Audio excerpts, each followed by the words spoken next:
आपको पता है कि यहाँ पर क्यों लगाया गया कि अभी हमारे शहर में इलेक्शन चल रहे हैं और मजलिस इत्तेहादुल मुस्लिमीन AMIM ने मुझे बैरिस्टर असदुद्दीन ओवैसी साहब ने, हमारे कायद ने मुझ पर भरोसा किया है और मुझे आपका रिप्रेजेंटेटिव बनाया है कि मैं आने वाले वक्त में जिस तरीके से मेरे कायद, मेरे सदर बैरिस्टर असदुद्दीन ओवैसी साहब आज पूरे हिंदुस्तान भर के मजलूमों की आवाज़ बनकर, हमारी आवाज़ बन करके जब भी हमारे खिलाफ कोई कानून बनाने की कोशिश की जाए, कोई ऐसा बिल हमारे खिलाफ पार्लियामेंट में पेश किया जाए, उसका आपकी आवाज़ बनकर जिस तरीके से विरोध करते, उसकी मुखालिफत करते, उसे रोकते, आने वाले वक्त में ऐसे ही असेंबली में अगर इस स्टेट में कोई ऐसी चीज़, ऐसा बिल पेश किया जाए या हमारे शहर के ताल्लुक से कोई फैसला किया जाए तो मैं आपकी आवाज़ बनकर के इंशाअल्लाह ताला उसी तरीके से उसे रोक सकूं। इस वजह से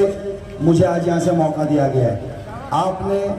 आप जानते हो बेहतर तरीके से कि आज 15 साल से हमने शहर के बाहर वाले को मौका दिया और 15 सालों में हमें क्या मिला। अरे जो 15 सालों में अगर यहाँ मजलिस का एक तस्वुर करिए, अगर आज मजलिस का जिम्मेदार यहाँ पर होता 15 साल से, तो आज यहाँ पर आपके शहर से, आपके घर से, हर एक मोहल्ले से मैं बोल रहा हूँ, आपके घर से इंशाअल्लाह ताला हर बच्चों को फ्री तालीम हासिल होती। म्युनिसिपल कॉरपोरेशन की तरफ से आने वाली हर एक स्कीम, हर एक वो ज़मीन जो मेरे शहर को दी गई थी आज से 15 साल पहले, जहाँ पर आज जिसे हमने मौका दिया उसने कब्जा करके बैठा है, उसके लोगों ने कब्जा करके बैठा है। आप यकीन जाने आज वहाँ पर वो इमारतें तामीर बन चुकी होती, वो स्कूलें बन चुकी होती, वो कॉलेजेस बन चुके होते और आज हमारे घर से बच्चे वहाँ फ्री तालीम हासिल कर रहे होते।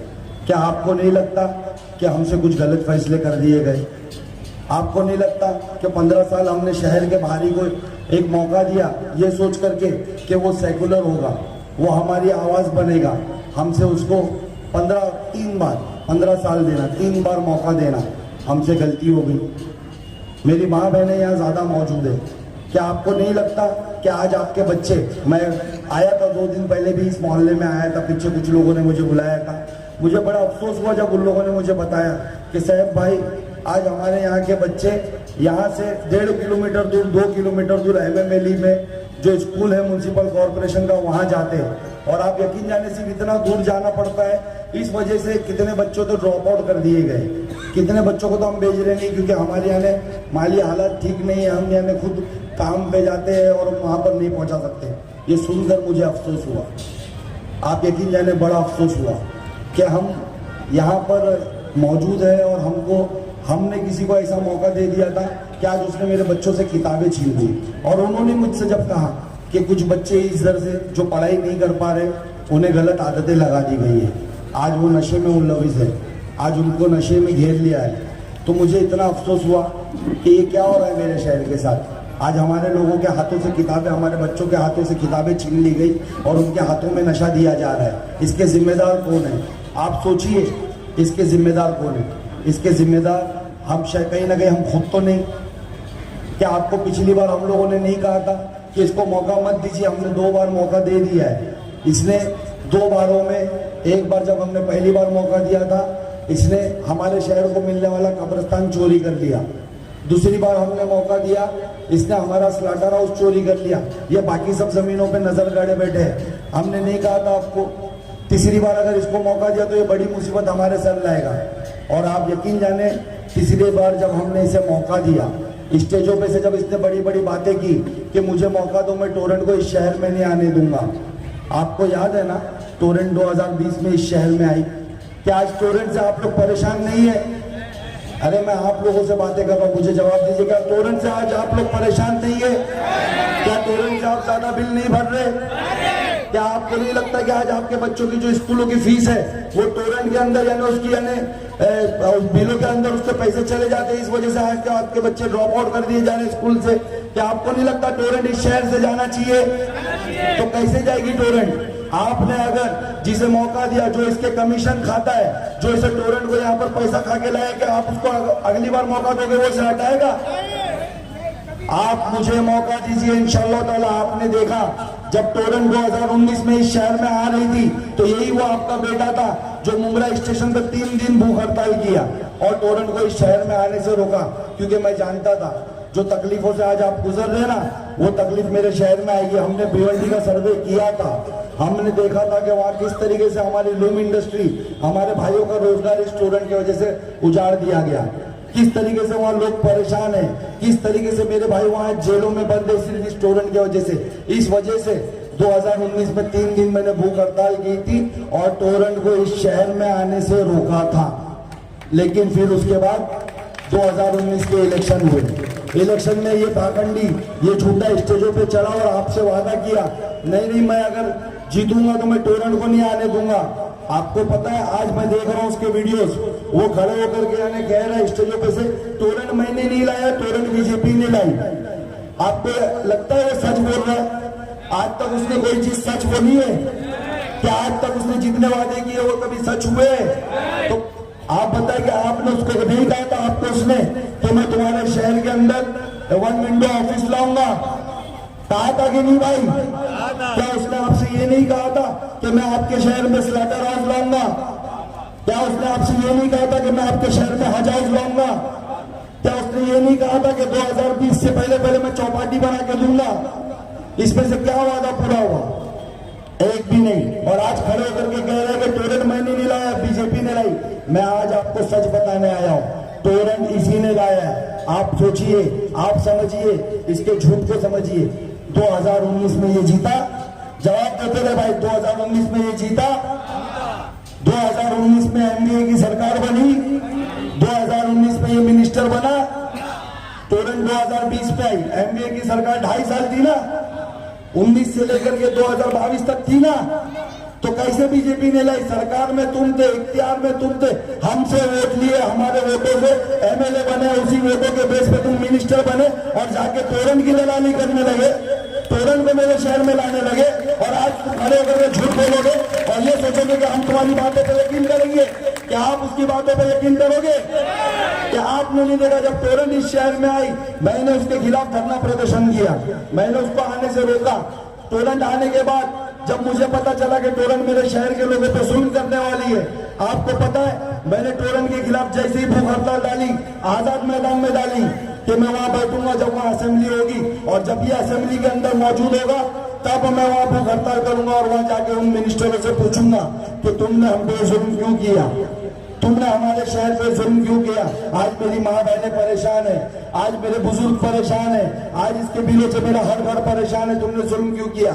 तुमको पता है उसने क्या किया मेरे साथ? मैं बेगुनाह था, मैंने वहां भूख हड़ताल का लेटर डाला और यहाँ मुझ पे झूठे केस बना करके मुझे शहर से बाहर कर दिया गया।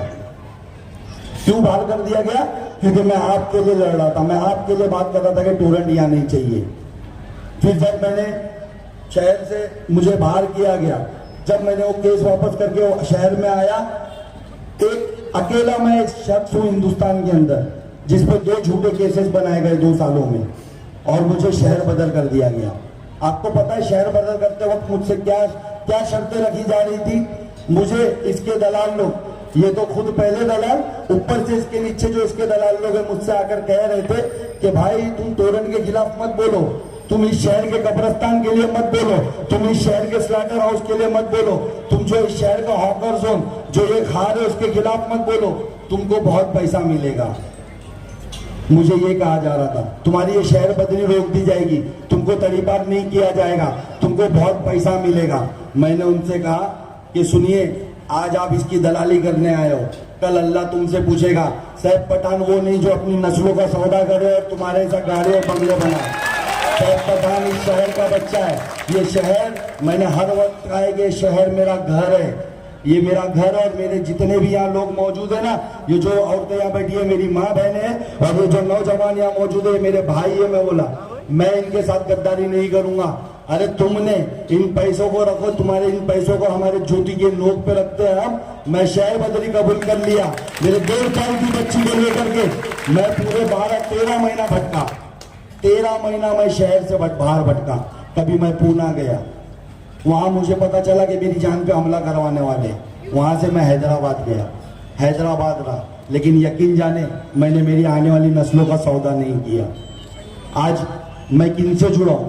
आप जाने मैं बैरिस्टर असदुद्दीन ओवैसी साहब से क्यों जुड़ा हूं, आज मैं अकबरुद्दीन ओवैसी साहब से क्यों जुड़ा हूं। अरे फक्र होता है मुझे ये कहते हुए कि आज वो मेरे लोगों की आवाज है। मैं कोशिश करता हूं कि मैं उनके साथ जुड़ करके मेरे शहर के लिए कुछ कर सकूं, मेरे शहर के लिए कुछ यानी चीजें ला सकूं। मैंने शहर बदली कबूल करी, मैंने इनकी गुलामी नहीं कबूल करी। आप सोचो कि आपको नहीं लगता मैं इस शहर में जब वापस पलट कर आया, मैंने टोरंट से आरटीआई मार के पूछा कि अभी तक कितने लोगों को, मैं जब 1.5 साल बाहर था मुझे पता चला कि मेरे लोगों पे केसेस बनाए जा रहे हैं, मेरे लोगों को, कुछ लोगों को जेल में डाला गया है। मैंने थ्रू आरटीआई उनसे जब पूछा तो उन्होंने जो आंकड़े बताए वो तो छोड़ दो, उन्होंने जो मुझे अमाउंट बताई ना कि हम लोगों से वसूलना बाकी है, वो देख करके मैं हैरत में रह गया। ये कमीशन खोर, ये लोग, इन लोगों का पेट नहीं भरा था टोरंट की कमीशन खा के, टोरंट इस शहर में ला करके इनका पेट नहीं भर रहा था। जो आज आपको हर यूनिट के पीछे, आज आपको 4 रुपए यूनिट महंगा मिल रहा है ना बाकी शहरों के मुकाबले, आपको पता है क्यों मिल रहा है? क्योंकि सिर्फ 6 पैसा पर यूनिट के पीछे इनको जाता है। ये मैं नहीं कह रहा हूं, ये इकबाल भारती करके प्रेस रिपोर्टर है, जब मैं शहर बदलता उन्होंने खुलासा किया था कि सिर्फ 6 पैसा %। सोचो उसने क्या कीमत लगाई है हमारी, 6 पैसा पर यूनिट के पीछे। आज वो 6 पैसा पर यूनिट के पीछे लेता है, इस वजह से आज आपके बच्चे तालीम नहीं हासिल कर पा रहे। आज वो 6 पैसा पर यूनिट के पीछे लेता है, इस वजह से आज हमारे घरों में, मैं जानता हूं कितने घरों में फाके निकाले जा रहे हैं। हमारी माँ बहनें शर्म से बाहर नहीं बोलती, हमारे भाई शर्म से बाहर नहीं बोलते। अरे कहां से भरेंगे हम बिल?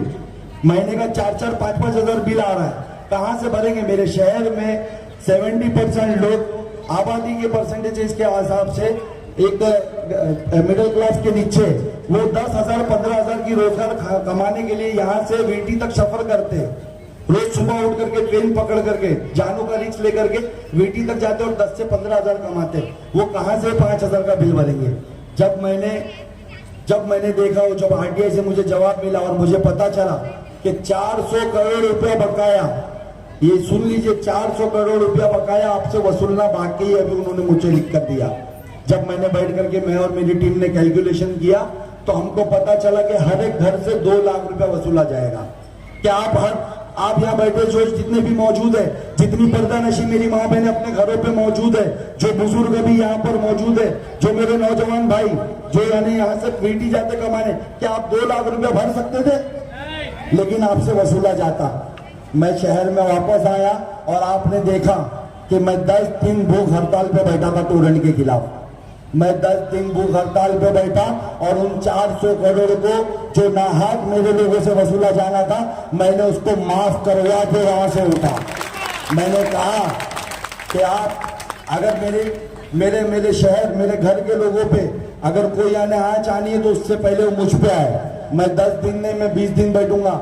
अगर यहाँ बैठे बैठे मेरी जान चली जाए तो मुझे कोई गम नहीं, लेकिन मैं किसी एक भी घर से 2 लाख रुपया वसूलने नहीं दूंगा, नहीं दूंगा, नहीं दूंगा।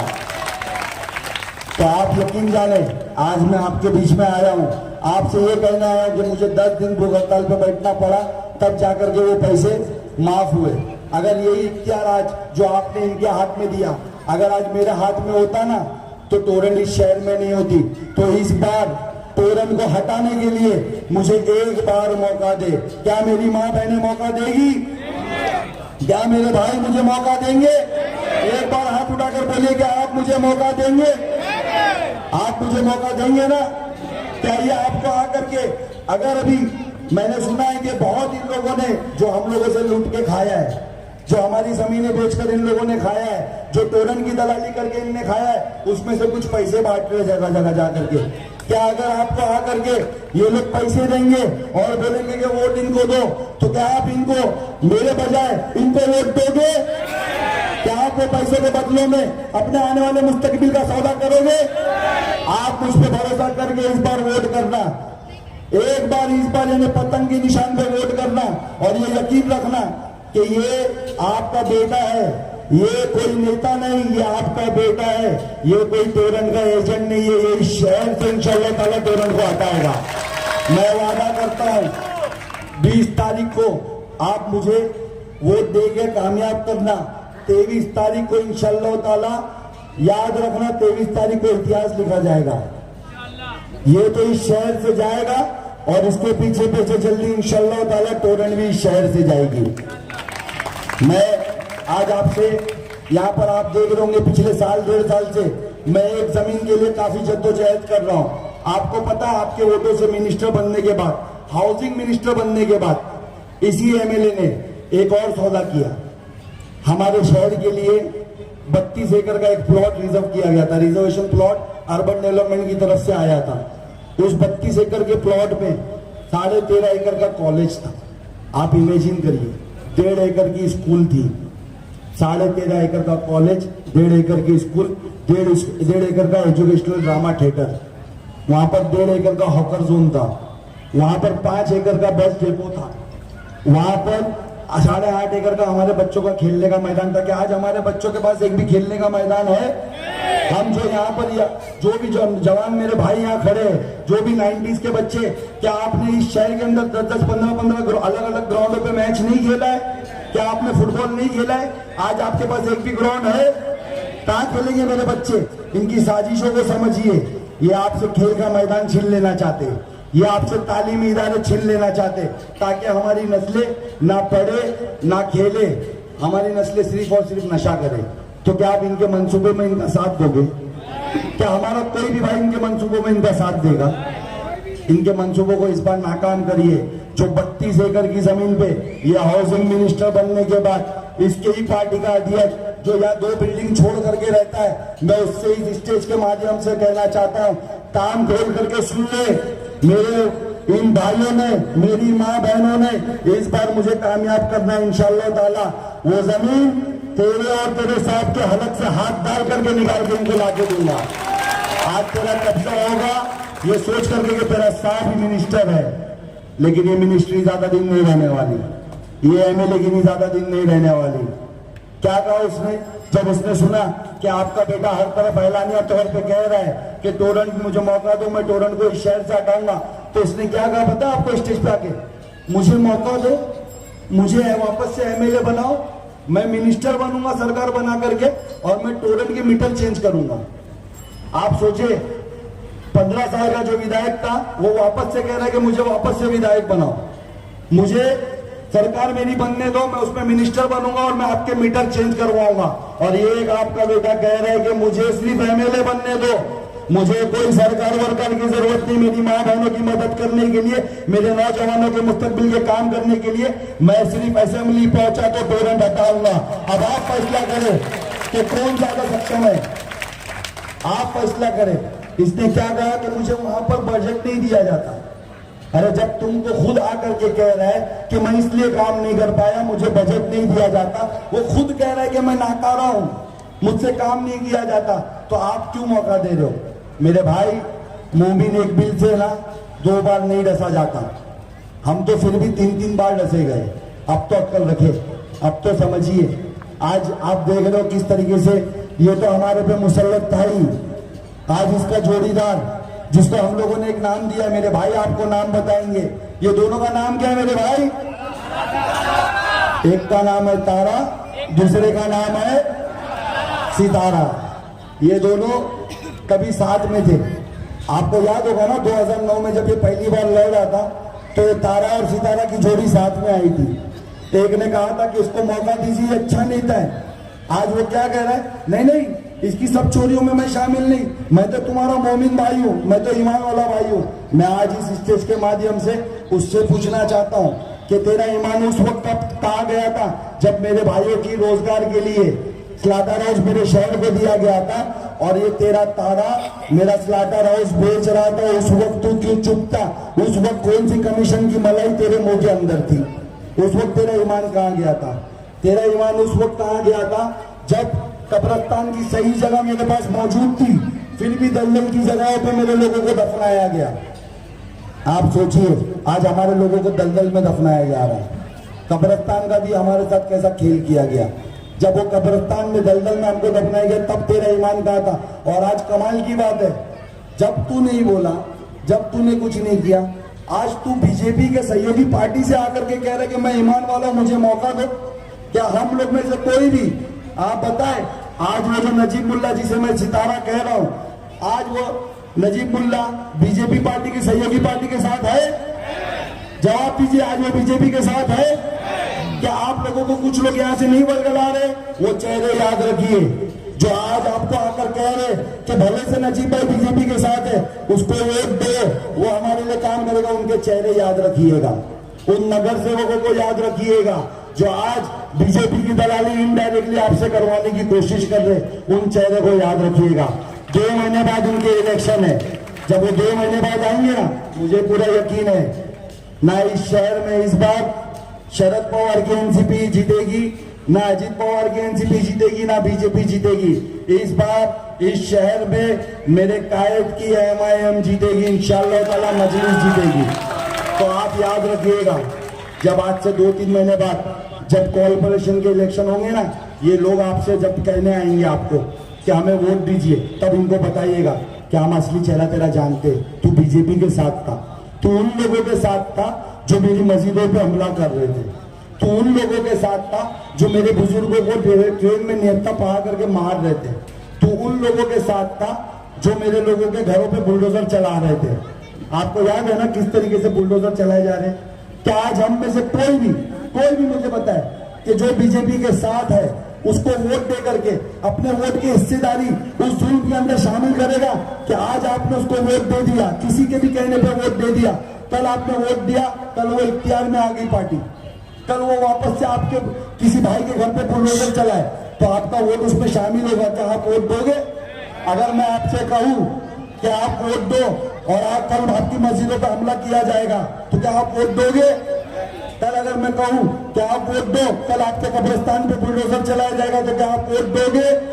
क्या मैं आज आपसे कहूं कि आज आप वोट दो, कल हमारे भाइयों की खून रेजी की जाएगी, कल हमारी बहनों की अजमत रेजी की जाएगी, तो क्या आप वोट देके हिस्सेदार बनोगे? तो किस मुंह से ये नगर सेवक लोग कह रहे कि बीजेपी को वोट दो और आप हिस्सेदारी लो, ताकि कल अगर इस तरीके का कोई जुल्म हो तो आप उस पर हिस्सेदार हो? क्या आप उसको इस बार वोट दोगे? आप उसे मना करोगे कि नहीं? आप उसे बताओगे कि नहीं तू बीजेपी का एजेंट है? बताओगे कि नहीं? जरा जोर से बोलिए, क्या हम उसमें हिस्सेदारी लेंगे? तो सोचिए आप, आज ये नगर सेवकों के बारे में सोचिए, आज उन कार्यकर्ताओं के बारे में सोचिए जो आपको आकर के गुमराह करने की कोशिश कर रहे हैं। देखिए, बड़ा आसान सा इलेक्शन था, जैसा मैंने कहा ना, तारा और सितारा, पूरा खेल ही उसी का है। ये आज भी अलग नहीं है, ये आज भी ये लोग अलग नहीं है, ये आज भी मिले हुए हैं। आप इनकी उसको समझिए कि आज से 1 साल पहले तक इनका कोई नामो निशान था कि आज से 6 महीना 7 महीना पहले तक ये अलग थे अलग? सोचिए इलेक्शन पीरियड में अलग क्यों हुए? कि इनको पता था इस बार मेरे शहर के लोग कब्रिस्तान चोर, स्लाटर हाउस चोर, बच्चों की मुस्तकबिल की रिजर्वेशन जमीन का चोर, तोड़न लाने वाले किसी भी शख्स को इस बार मौका नहीं देंगे। इस वजह से ये लोगों ने अलग होकर के एक गेम प्लान किया कि मजलिस एमआईएम इस शहर में इंशाअल्लाह ताला अगला एमएलए एमआईएम का होगा। आज हम लोग अलग हो जाते हैं और लोगों को गुमराह कर देते। क्या उनको गुमराह जो कर रहे हैं उस मंसूबे में आप उन्हें कामयाब होने दोगे? आप मेरी बातों को समझ रहे हो ना? मैं क्या समझाना चाह रहा हूँ? आज भी तारा और सितारा साथ में है, ये दोनों अलग नहीं है। यकीन जाने आज भी ये साथ में, ये सिर्फ आप लोगों को गुमराह करके वोटों का डिवाइडेशन कर रहे हैं। लेकिन इस बार जिस तरीके से पिछले एमपी इलेक्शन में मेरे शहर ने इतिहाद दिखाया, बीजेपी के अगेंस्ट मेरे शहर ने इतिहाद दिखाया, 1,20,000 वोट मेरे मुमरा शहर से गिरे, जिसमें से जो यहाँ का 2 बार का एमपी था, जो यहाँ पर मौजूदा सीएम का बेटा था, लेकिन हमने उसको ठुकराया, हमने उसको नकार दिया और हमने 1,20,000 वोट मुमरा शहर ने किया, जिसमें से सिर्फ उसे 13,000 वोट मिले और 1,07,000 वोट उसके खिलाफ पड़े। तो क्या इस बार आपने जिस तरीके से 1,07,000 वोट उसके खिलाफ दिया एक ऐसे शख्स को जिसको आप जानते नहीं थे? जानते हैं आप किसको 1,07,000 वोट दिए? क्या आप एमपी कैंडिडेट को जानते हैं जिसको आपने वोट दिया? तो क्या आप मुझे नहीं जानते? क्या मैं ये उम्मीद नहीं कर सकूं जो 1,07,000 वोट उसको वन साइड मेरे शहर के लोगों ने एक मुश्त होके दिया, वो मजलिस को देगी, वो अपनी की आदत मजबूत करने को देगी, वो बैरिस्टर असदुद्दीन हाफिज साहब के हाथों को मजबूत करने को देगी, वो आपके बेटे सैफ पठान को वो ताकत देगी ताकि इस शहर पे अगर अगली बार कोई ऐसा जुल्म करने की कोशिश करे तो सैफ पठान उसके सामने खड़े होकर के उसको रोक सके। तो क्या आप इस बार इनका मौका नहीं क्या हम 1,07,000 वोट गैरों को दे सकते? मैं कौन हूं? अरे मैं वो हूं जो आपके लिए जेल चला गया। मैं बेगुनाह था ना, मैं 34 दिन जेल रहा। आपको पता है जब मैं तड़ीपारी मेरी कैंसिल करवा के आ रहा था, फिर मुझ पर झूठा केस बनाया गया ताकि मैं शहर में ना आ सकूं, मुझे 34 दिन जेल रखा गया। तो क्या आप मुझे मौका नहीं दोगे? मैं आज आप लोगों के पास बड़ी उम्मीद से आया हूं। देखिए, मैं ये वोट मेरे लिए नहीं मांग रहा। आपने देखा होगा बैरिस्टर असदुद्दीन ओवैसी साहब को देखा होगा। क्या आप उनसे कभी मिले हो? क्या आप कभी मिले हो? मेरी बहनें कभी मिली है?